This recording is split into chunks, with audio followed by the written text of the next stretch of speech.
للہ وکفا والصلاة والسلام علی من لا نبی بعد اما بعد سیدنا جابر رضی اللہ تعالی عنہ بیان کرتے ہیں کہ ایک صحابی کی وفات ہو گئی، ہم نے اسے غسل دیا، کفن دیا، اس کے تجہیز و تکفین کی تیاری کی، اور پھر رسول اللہ صلی اللہ علیہ وسلم کی خدمت میں حاضر ہوئے۔ عرض کی کہ اللہ کے رسول، ایک میت تیار ہے، اس کا جنازہ آپ ادا فرما دیں۔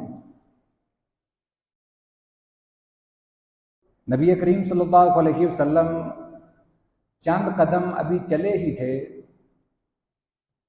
آپ نے پوچھا علیہ دین، کیا اس پر کوئی قرض بھی ہے؟ ہم نے کہا کہ جی اللہ کے رسول، اس کے ذمے 2 دینار ہیں، 2 دینار کا قرض اس کے ذمے ہے۔ آپ واپس پلٹ آئے، ابھی مڑے ہی تھے، آپ نے ساتھ یہ فرمایا کہ تم اس کی نماز جنازہ پڑھ لو۔ سیدنا ابو قتادہ رضی اللہ تعالی عنہ بھی شامل تھے۔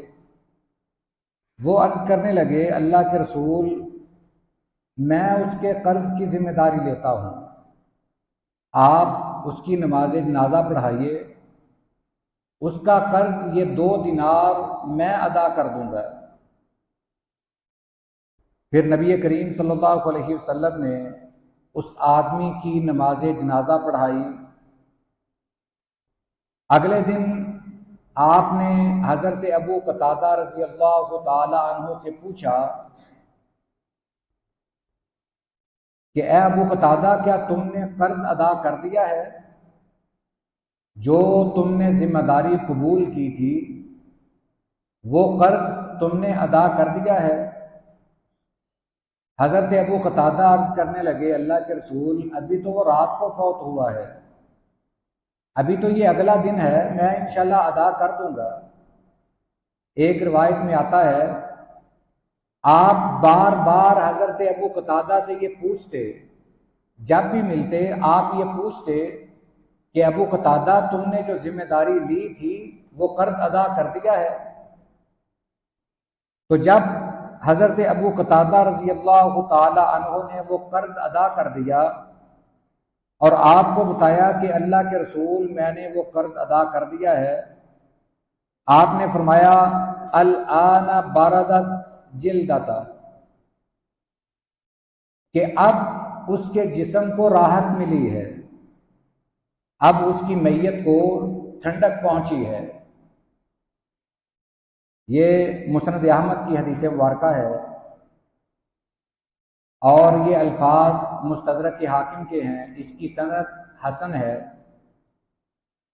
اس میں ہمیں یہ ایک بات سمجھائی گئی ہے کہ اگر کسی کے ذمے کوئی قرض ہو تو اگر وہ صحابی بھی ہے تو آپ اس کی نماز جنازہ نہیں پڑھتے تھے، آپ نماز جنازہ اس کی پڑھتے جو قرض سے پاک ہوتا، جس کے ذمے کسی کا کوئی لین دین نہ ہوتا، جس کے ذمے قرض نہ ہوتا۔ یہ ابھی ہم نے جو پڑھا ہے کہ حضرت جابر رضی اللہ تعالی عنہ نے عرض کی، اللہ کے رسول، میت تیار ہے، آپ نماز جنازہ ادا فرما دیں۔ آپ پہلے تو ساتھ چلے، مگر پھر پوچھا کہ اس کے ذمے کوئی قرض تو نہیں؟ جب عرض کی گئی کہ اللہ کے رسول، 2 دینار اس کے ذمے قرض ہے، 2 دینار ان کی کیا اوقات ہے؟ مگر آپ نے وہیں سے واپسی کا ارادہ کر لیا، آپ واپس مڑنے لگے تو حضرت ابو قتادہ انصاری رضی اللہ تعالی عنہ عرض کرنے لگے، اللہ کے رسول، میں اس کے قرض کی ذمہ داری لیتا ہوں، آپ نماز جنازہ ادا فرمائیے۔ اس کے بعد آپ بار بار پوچھتے، یہ بھی الفاظ ہیں، آپ نے اگلے ہی دن پوچھا، ابو قتادہ تم نے وہ قرض ادا کر دیا ہے؟ حضرت ابو قتادہ عرض کرنے لگے، اللہ کے رسول ابھی تو یہ رات کی بات ہے، ابھی تو یہ اگلا ہی دن چڑھا ہے، میں اس کا قرض ادا کر دوں گا۔ ایک روایت کے الفاظ ہیں کہ مزید تاخیر ہو گئی، آپ بار بار حضرت ابو قتادہ سے پوچھتے کہ قرض ادا کر دیا ہے؟ جو تم نے ذمہ داری لی تھی وہ قرض ادا کر دیا ہے؟ اتنی دیر تک آپ نے حضرت ابو قتادہ سے پوچھنا نہیں چھوڑا جب تک انہوں نے قرض ادا نہیں کر دیا۔ ایک روایت میں یہ الفاظ بھی ملتے ہیں، آپ نے فرمایا کہ اے ابو قتادہ، اب یہ جو تم نے ذمہ داری لی ہے یہ اب تمہارے ذمہ ہے، میت اس قرض سے اب پاک ہو چکی ہے، اب تم نے یہ ذمہ داری لی ہے، اب یہ تمہارے سر ہے۔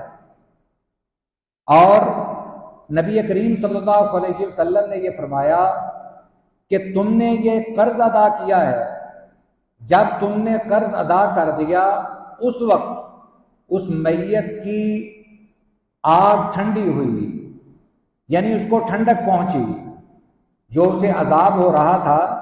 بارادت کے الفاظ یہی واضح کرتے ہیں کہ آگ کا عذاب تھا۔ آپ نے فرمایا کہ جب تم نے اس کی طرف سے قرض ادا کر دیا پھر اس کی میت کو سکون پہنچا۔ اندازہ کر لیں کہ حضرت ابو قتادہ نے ذمہ داری لے بھی لی کہ اللہ کے رسول اس کی طرف سے میں قرض ادا کر دوں گا، اور اس کے باوجود اس کو سزا مل رہی ہے، اور اتنی دیر تک سزا ملتی رہی جب تک کہ اس کی طرف سے قرض ادا نہیں کر دیا گیا۔ تو ہمیں تو اس بات کو یہ سوچنا چاہیے کہ یہ کتنا سنگین معاملہ ہے۔ اگر کسی کا حق ہمارے ذمہ ہے تو ہم بغیر کسی تاخیر کے اسے ادا کر دیں، کہیں ایسا نہ ہو کہ ہم ایسا کوئی بوجھ لے کر جائیں اور وہ ہمارے لیے عذاب کا باعث بن جائے۔ اللہ تعالیٰ اس سے ہمیں محفوظ فرمائے۔ وآخر دعوانا ان الحمد للہ رب العالمین۔